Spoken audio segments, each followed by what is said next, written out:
अस्सलाम वालेकुम जी। पाकिस्तानी पुष्पा पकड़ा गया।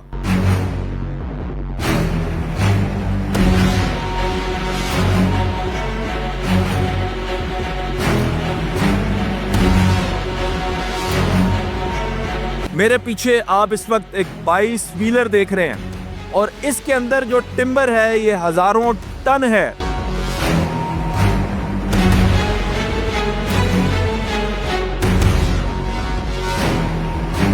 और ये जिला जेलम के महकमा जंगलात की एक बहुत बड़ी कार्रवाई है जिन्होंने पाकिस्तानी पुष्पा को पकड़ा है। ये इतनी कीमती लकड़ी है और पाकिस्तान जैसे मुल्क में जहां पे हर वक्त माहौलियाती आलूदगी की वजह से तबाही आ रही है, ऐसे हालात में इस टिम्बर को काटना और इसको स्मगल करना, ये कहां से आ रही थी, कहां जा रही थी, किस वैल्यू की ये लकड़ी है, ये सब जानेंगे। मेरे साथ इस वक्त डिविजनल फॉरेस्ट ऑफिसर भी हैं और मेरे साथ कंजर्वेटर साहब भी हैं। तो हम इनसे ये जानते हैं कि ये लकड़ी आखिर कहां से आई, कहां जा रही थी, कितना बड़ा टिम्बर माफिया इसके पीछे था, कितने करोड़ की या कितने लाख की ये लकड़ी है, आखिर 62 शख्सियात इसके पीछे कौन है, ये सब जानेंगे। अस्सलाम वालेकुम सर। वालेकुम अस्सलाम। सबसे पहले तो मुझे ये बताइए कि ये इतनी बड़ी कार्रवाई मैंने तो अपने कैरियर में नहीं सुनी कि पकड़ी गई हो कहीं, तो ये आप मुझे बताएंगे कि ये कितनी बड़ी खेप है जो आपने पकड़ी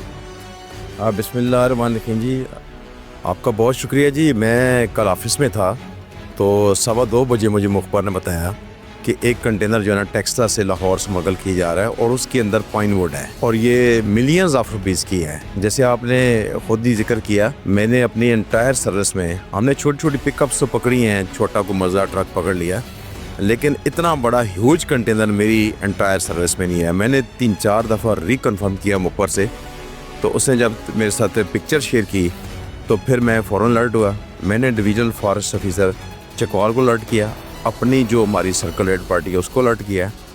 ये कंटेनर मोटरवे पे जब इसने चक्री इंटरचेंज को क्रॉस किया और जब ये आगे आ गया तो साल्ट रेंज में हमने इसको रोकने की कोशिश की।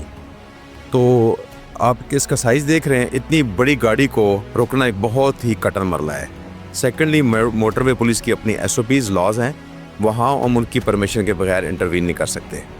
सॉल्ट रेंज के अंदर फिर मैंने अपनी गाड़ी पीछे रखी, आगे डिविजनल फॉरेस्ट ऑफिसर जेलम को ऑन बोर्ड लिया, सदीर मुगल साहब को। इनकी बड़ी एफर्ट है कि इन्होंने इमीडिएटली रिस्पॉन्ड किया है कि अब इसको एग्जिट तो करना है। इन्होंने डिप्टी कमिश्नर जेलम से भी रिक्वेस्ट की, उन्होंने इमीडिएट रिस्पॉन्ड किया और मोटरवे पुलिस को रिक्वेस्ट की कि मिलियंस ऑफ रुपीज़ की टिम्बर स्मगल की जा रही है और आप फॉरेस्ट डिपार्टमेंट को ये हवाले करें, इसको एग्जिट करवाएं। अल्हम्दुलिल्लाह उनकी रिक्वेस्ट के ऊपर मोटरवे पुलिस ने हमारे साथ बहुत ताउन किया, उन्होंने अपना स्क्वाड दिया और रात तकरीबन 8:15 बजे हमने इसको लीला इंटरचेंज से बाहर निकाला और उसके बाद फिर हमने प्रॉपर इन्वेस्टिगेशन इनिशियल की जिसके अंदर ये डाउटफुल पाई गई और उसको रात को ही हमने इसको सीज कर दिया है और अभी इसकी इन्वेस्टिगेशन जारी है। इंशाल्लाह ये आप पंजाब की तारीख में देखेंगे कि इससे बड़ा ऑपरेशन फॉरेस्ट डिपार्टमेंट ने कभी नहीं किया। अच्छा सर, मैंने ये सुना है कि ये जो 22 व्हीलर ट्रेलर है इसने अहकामात मानने से इनकार भी किया और गाड़ी को नहीं रोका। अब इतनी लोडेड गाड़ी को रोकना भी एक बहुत बड़ा टास्क है, फिर ये किस तरह मेहनत की गई, इसको कैसे मोटरवे से उतारा गया, ये भी ज़रा मुझे बताइए। जी आसिफ भाई, हमारी एक टीम डिप्यूटेड थी कलर कार में, उन्होंने इस गाड़ी को रोकने की कोशिश की तो ये गाड़ी नहीं रुकी। चूँकि मोटरवे के जैसे कंजर्वेटर साहब ने बताया SOPs हैं अपने, तो डिप्टी कमिश्नर साहब जो हमारे जेलम के हैं उनसे मैंने टेलीफोनिक रिक्वेस्ट की कि मैं इस मकाम पर हूँ और ये मुझे आपसे हेल्प चाहिए।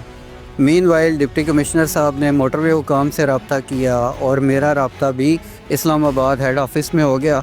तो मोटरवे पुलिस ने हमें एक व्हीकल प्रोवाइड की और हमें ये कहा कि हम आपको एग्ज़िट करवा देंगे, मोटरवे पे आप गाड़ी खड़ी नहीं कर सकते। मेरे साथ SDFO साहब मौजूद थे, हमने गाड़ी को रोका, गाड़ी उसने फिर भगाने की कोशिश की, मोटरवे पुलिस हमारे साथ थी, हमने उस गाड़ी को पकड़ के एग्ज़िट कराया बेरा इंटरचेंज से। उसके बाद फिर जब हमने इसके डॉक्यूमेंट्स देखे तो डॉक्यूमेंट्स तो इसके ओरिजिनल थे जो कि आज सुबह फेक प्रूव हो गए हैं। ओह अच्छा।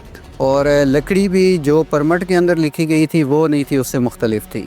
तो ये दोनों सूरत हाल को सामने रखते हुए जेलम ऑफिस में ला के हमने इसे सीज कर दिया। अच्छा सर, आपसे मैं ये जानना चाहता हूँ कि ये इनिशिएट कहाँ से हुआ, ये लोड कहाँ से हुआ और ये जा कहाँ रहा था और इसके पीछे बेचने या ख़रीदार जो है उसमें कितनी बासर शख्सियात हैं? अगर आप नाम ना भी लेना चाहें फिलहाल, क्योंकि आपकी इन्वेस्टिगेशन अंडर प्रोसेस है, तो ये मैं जानना चाहूँगा कि कितने बासर लोग हैं और ये कहाँ से इनिशिएट होकर जा कहाँ रहे थे? हाँ जी, मुझे जो इतना इनिशियल मिली थी, ये इसने मोटरवे का इस्तेमाल किया टेक्सा से। ये बातर इंटरचेंज से इंटर हुई है।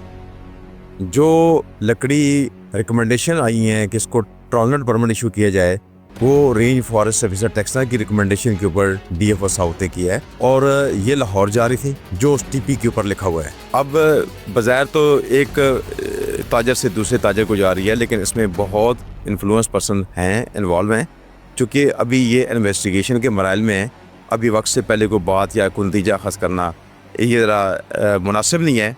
इंशाल्लाह विदिन 12 आवर्स DFO साहब को मैंने इंस्ट्रक्शन दे दी हैं, वो आप ऑन बोर्ड लेंगे। अच्छा सर, मुझे ये बताइएगा कि जो लकड़ी हमने इस वक्त ये पकड़ ली है, ये पाइन ट्रीज कहते हैं कि बड़े ये कारामद होते हैं, बिल्डिंग मटेरियल में इस्तेमाल हो सकते हैं, खिड़कियाँ, दरवाजे, फ्लोर्स बनते हैं, छत बनते हैं इसके। तो ये पर स्क्वायर फुट मैं ये जानना चाहता हूँ इसका रेट क्या इस वक्त डिफरेंट मार्केट्स में चल रहा है, और एस्टिमेटेड अगर आप मालियत भी बता सकेंगे जो माल आपने पकड़ा है।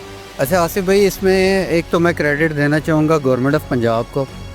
गवर्नमेंट ऑफ पंजाब ने वज़ीर आला पंजाब का जो ग्रीन विजन है, उसके तहत अभी रिसेंटली जो जुर्माने हैं लकड़ी के चोरी के, उनका रेट डबल कर दिया है।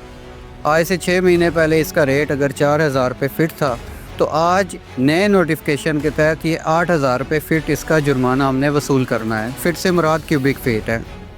दूसरा बड़ा अहम पॉइंट ये है कि पहले जब हम जुर्माने लेते थे तो एज़ पर लॉ लकड़ी आप उसी को दे देते थे जिससे जुर्माना लिया गया है। अब उसमें भी अमेंडमेंट आ चुकी है, तो एक तो हमने डबल जुर्माना यानी कि 8,000 रुपये मौजूदा रेट के हिसाब से जुर्माना लेना है। दूसरा, ये सारी लकड़ी जब्त करके हमने पिंडी डिपो भेजनी है जहाँ पे इसकी ऑक्शन होगी। तो तकरीबन एस्टिमेटेडली, चूँकि अभी चीज़ें सामने आ रही हैं, 5 to 6, 7, 8 मिलियन इतने की ये लकड़ी है। 5 से 8 मिलियन की ये लकड़ी है जी, और इस वक्त ये जेहलम में मौजूद है। मैं आपको ये बताता चलूँ कि इंडिया की जो फिल्म आपने देखी थी जिसमें पुष्पा था और वो लकड़ियों का बादशाह था, उसमें और इस पुष्पा में फ़र्क एक है। उस पुष्पा की शक्ल सब लोग जानते हैं, लेकिन यहाँ पे जो पुष्पा है अभी वो पसे पड़ता है, अभी वो छिपा है।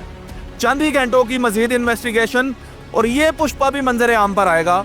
आप लोग देखेंगे, पूरा पाकिस्तान देखेगा कि इतना बड़ा टिम्बर माफिया, इसके पीछे कितनी बासर शख्सियात हैं और ये असली पुष्पा कौन है। इसके लिए आपको थोड़ा मजीद इंतज़ार करना पड़ेगा।